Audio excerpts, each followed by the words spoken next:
አንዲት ሴት በአንድ ምሽት መብረቅ ምክንያት ቆማ መሽናት ብትጀምር ምን ሊፈጠር ይችላል? ይህቺ ሴት ተኝታ ስትነሳ በድንገት ከወገቧ በታች ራሷን ወንዶን አገኘችው። ከአዲሱ ማንነቷ ጋር ሆና የምታሳየው እብድ፣ አስቂኝና ያልተጠበቁ ክስተቶች የተሞሉበትን ቆንጆ ፊልም ይዘንላችሁ መጥተናል። እንኳን ወደ ዮዮ ሪካፕ በደህና መጣችሁ። ዛሬ የምናየው ኢፍ አይ ዌር ኤ ቦይ የተባለውን በ2017 የተለቀቀውን የኮሜዲ ድራማ ፊልም ነው። ወደ ሪካፑ ከመግባታችን በፊት ሰብስክራይብ በማድረግ ቤተሰብ ይሁኑ።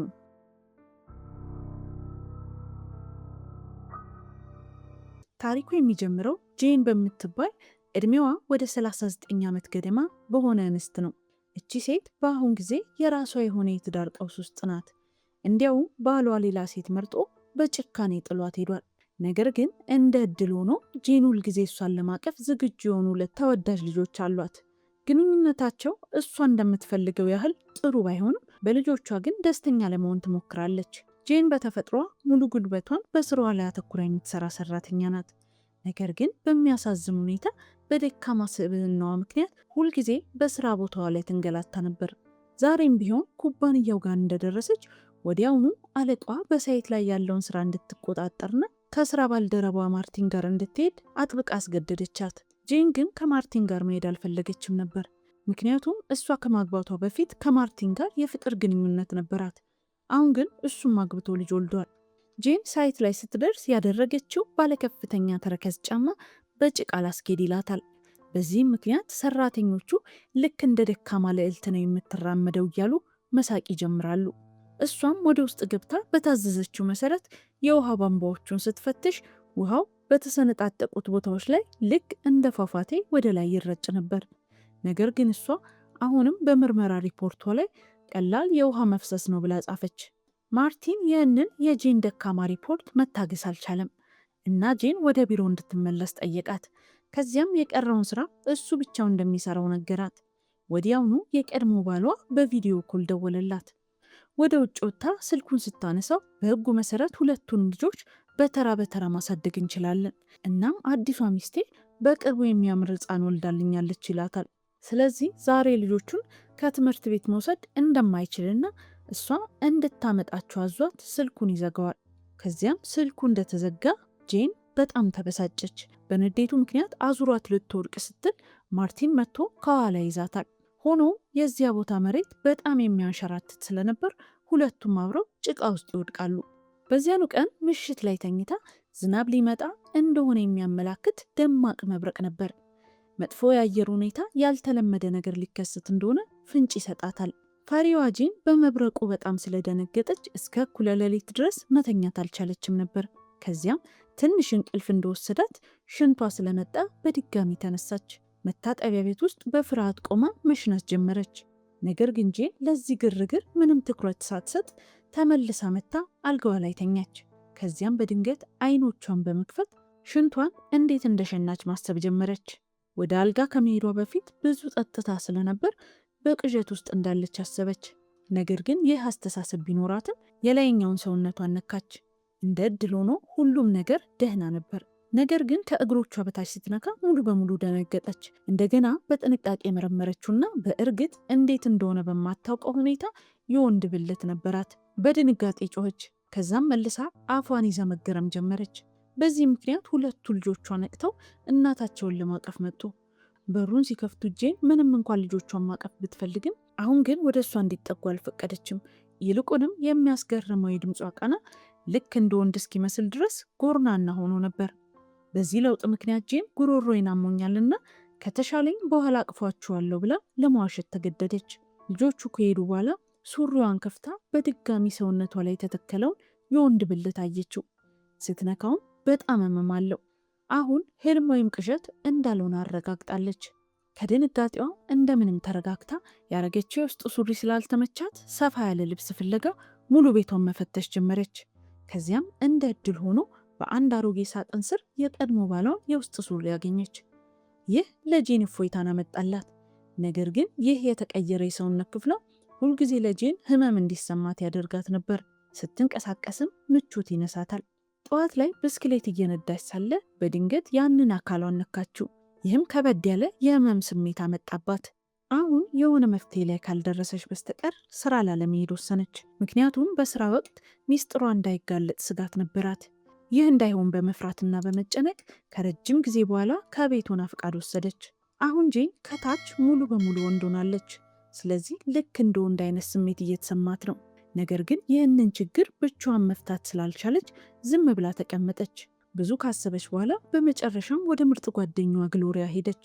በሩን አልፋ እንደገባችው ወዲያውኑ ለግሎሪያ በሰውነቷ ላይ አዲስ ነገር እንደበቀለ ነገረቻት። ከዚያም ለማሳየት እዚያው ሱሪዋን አወለቀች። ሆኖም ግሎሪያ ጄን እየቀለደችባት እንደሆነና የምታሳያት የፕላስቲክ አሻንጉሊት እንደሆነ በማሰብ በእጆቿ ወደ ታች ሳበችው። በዚህም ጊዜ ጄን መቆም እስኪያቅታት ድረስ ከፍተኛ ህመም ተሰማት። አሁን ግሎሪያ ብትደነግጥም ጄን ወደ ወንድ መለወጧን ተረዳች። ከዚያም ሁለቱም ወደ ሰገነቱ ሄዱ። እዚያም ግሎሪያ የጄንን አዲስ አካል በጥንቃቄ መረመረችው። እናም ስለ ባህሪያቱ ተወያዩ። ግሎሪያ እየሳቀች ከአሁን በኋላ ይህ ጥሩ ነገር ነው፣ ምክንያቱም አሁን የሴት አእምሮና የወንድ ስሜት አለሽ። ከዚህ በፊት ማድረግ ያልቻልሻቸውን ብዙ ነገሮች አሁን ማድረግ ትችያለሽ። ይህ ደግሞ ለተመረጡ ሰዎች ብቻ የሚሰጥ በረከት ነው አለቻት። ነገር ግን ጄን በጓደኛዋ እብድ ሀሳብ ይበልጥ ተበሳጨች እና ራሷን እንደ ሰይጣን መቁጠር ጀመረች። ከዚያም በሚቀጥለው ቀን ጠዋት በደንብ ወደምታውቀው የፅንስና ማህፀን ሐኪም ጋር ሄደች። ይህ ዶክተር ዕድሜው 50 ዓመት ሲሆን የብዙ ዓመታት የሥራ ልምድ ያለው ነበር። ከዚያም ጄን የተፈጠረውን ነገር ለማሳየት ሱሪዋን ስታውልቅ ዶክተሩ ደንግጦ ወደ ውጭ ወጣ። እናም በቀጥታ ወደ ውሃ ማጣሪያ ሄዶ አንድ ብርጭቆ ውሃ ፊቱ ላይ በመርጨት ለእንደዚህ አይነት ሞኝነት ገና አላረጀውም፣ ነገር ግን ይህ ህልም አይደለም ብሎ ለራሱ መናገር ጀመረ። ከዛም ዶክተሩ ተመልሶ መጣና ጄን እንዳትደነግጥ አረጋጋት። ይህንን ችግር በእውነቱ ሊፈቱ ወደሚችሉ ሌሎች ልዩ ባለሙያዎች እልክሻለሁም አላት። ነገር ግን ጄን ይህንን አትፈልግም። ምክንያቱም በቤተ ሙከራ ውስጥ እንደ መሞከሪያ የምትቀመጥ ይመስላት ስለነበር ማንም ሰው ስለ ጉዳዩ እንዲያውቅ አልፈለገችም። ይህ እንዳይሆን ለመከላከል ዶክተሩ ቀዶ ጥገና አድርጎ ያንን ነገር እንዲቆርጥላት ሀሳብ አቀረበችለት። ነገር ግን ዶክተሩ ይህ ሂደት ልጅ ከመውለድ የበለጠ አደገኛ እንደሆነና በቀዶ ጥገና ወቅት በደም መፍሰስ ልትሞት የምትችልበት እድል እንዳለ ነገራት። እሷ ግን ፍጹም ልትረጋጋ አልቻለችም። በዚህ ግራ መጋባት ውስጥ ዶክተሩ ለጄን አንድ ምክር ሰጣት። አሁን ይህንን እንደምትወጁ አሻንጉሊት አድርገሽ ቁጠሪው እና ከእሱ ጋር በሰላም ለመኖር ሞክሪ። ምክንያቱም በድንገት ስለበቀለ አንድ ቀን በድንገት ሊጠፋም የሚችልበት እድል አለ አላት። ምንም አማራጭ የሌላት ጄን የዶክተሩን መመሪያዎች ተከተለች እና ያደገውን ነገር በልጅነት የአሻንጉሊት ስሟ ጄሚ ብላ ሰየመችው። አሁን ቀስ በቀስ በሰውነቷ ላይ አንዳንድ ለውጦች ይታዩት ጀመር። በጎዳና ላይ ስትራመድ ሁልጊዜም የሴት ፖስተሮችን ትመለከት ነበር። ይህም ጄሚ ደስተኛ እንድትሆን ያደርጋታል። በተጨማሪም ግሎሪያ ወደ ቤቷ ስትመጣ አይኖቿ ከጊዜ ወደ ጊዜ ወደ እሷ ይመለከቱ ጀመር። ከጥቂት ቀናት በኋላ የስራዋ የእረፍት ቀናት ተጠናቀቁ። ወደ ኩባንያው መጥታ በቀጥታ ወደ ወንዶች መጸዳጃ ቤት ገባች። በዚያኑ ምሽት የትርፍ ሰዓት ስራ እየሰራች ሳለ ጄን በዚያው ህንፃ ውስጥ አንዲት ሴት የጥበቃ ሰራተኛ አገኘች። ጥበቃዋ በወንዶች መጸዳጃ ቤት ውስጥ ያለውን ደህንነት ለመፈተሽ ወደዛ ቦታ መጥታ ነበር። ከዚያም ሴቷ ጥበቃ ሰራተኛ የጄንን ጄሚ እንዳየች ወዲያውኑ ራሷን ስታወደቀች። ከነቃች በኋላ ጄን ለሴቷ የጥበቃ ሰራተኛ በሐቀኝነት የተፈጠረውን አስረዳቻት እና ይህንን በሚስጥር እንድትይዝላትም ጠየቀቻት። ልጅቷም ለ30 ዓመታት ከምንም ወንድ ጋር ተኝታ እንደማታውቅ ነገረቻት። ከዛም አብራት እንድትተኛ ጠየቀቻት። ከዚህ በኋላ ጄን ራሷን መቀበል ጀመረች። በራስ መተማመኗ በጣም ጨመረ እና በጣም ደስተኛ መሆን ጀመረች። አሁን ለሷ ብስክሌት መንዳት በጣም ቀላል ነው። በከፍተኛ ተረከዝ ጫማ በሳይቱ ዙሪያ በቀላሉ ትመላለሳለች። ከደንበኞችም ጋር ስትነጋገር በግልጽና በድፍረት ነበር። ይህም ማርቲንን ይበልጥ አስደመመው። ለጄን ይበልጥ የተሻለው ነገር ግን የቀድሞ ባሏ እንደገና በእሷ መማረክ መጀመሩ ነበር እና በድጋሚ ሲገናኙ ጄን በቀድሞ ባሏ ላይ አስደሳች የሆነ የበቀል እርምጃ በማሰብ መጠጥ ውስጥ የሚያደነዝዝ እጽ ጨመረችበት። ከዚያም የጄን የቀድሞ ባል በእሷ ተማርኮ አብሯን ሊተኛ ልብሱን ሲያውላልቅ ትንሽ ካማለለችው በኋላ ጄሚዋን አወጣች። እሱም ወዲያውኑ ደንግጦ አልጋው ላይ ራሱን ስትወደቀ። በዚህም በጣም ተደስታ ሳቀች። ቆይቶም ሲነቃ ከበስተጀርባው ህመም ተሰማው። ይህም ከእሷ የተሰጠው የድብደባ ምልክት ነበር። ከዚህ በኋላ ጄን ለአካላዊ ምርመራ ወደ ሐኪም ጋር ተመልሳ ሄደች እና ጡንቻዎቿንም አሳየችው።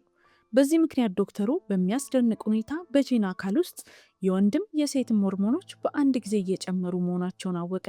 አንድ ቀን ሁሉም ሰው በሳይቱ ላይ በስራ ተጠምዶ ሳለ በድንገት አንድ የጭነት መኪና ዛፉን ገጨው። በዚያን ጊዜ ዛፉ ማርቲንን ሊመታው ሲል ጄን ወደዚያ መታ ማርቲንን ገፍትራ አዳነችው እና ያ ቅጽበት በሁለቱ መካከል ዳግም የፍቅር ስሜትን ፈጠረ። ነገር ግን ጄን ከእሱ ጋር ተጨማሪ መቀራረብ አልፈለገችም፣ ምክንያቱም ማርቲን አሁን ባለትዳር ሰው ነበር።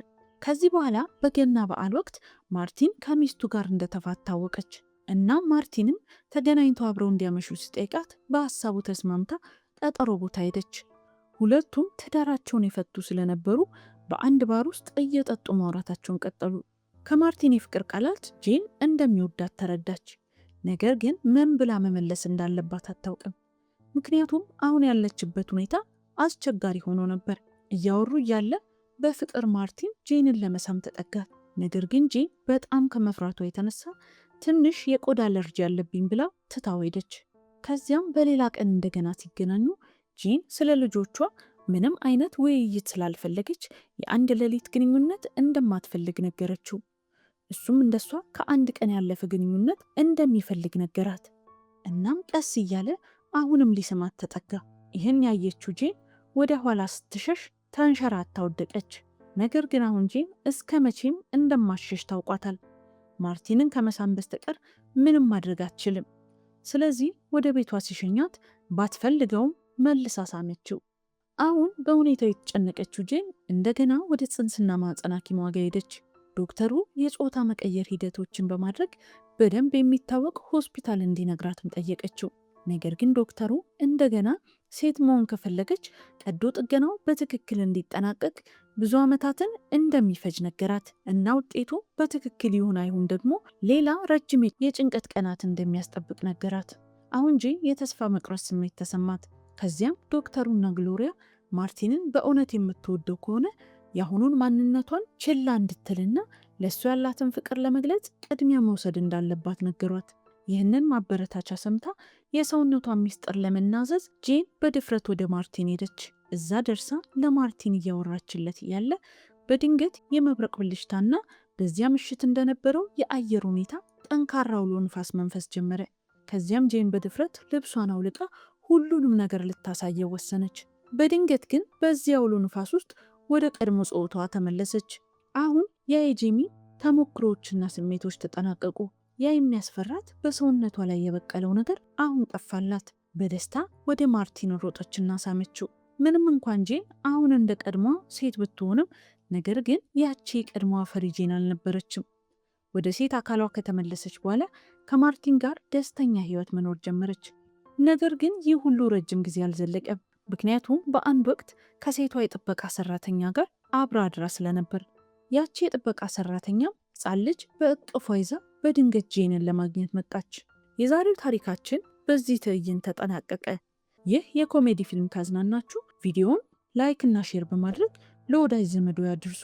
ሌሎች ተጨማሪ ቪዲዮዎች እንዲደርሷችሁ ቻናሉን ሰብስክራይብ ማድረጉን አይርሱ።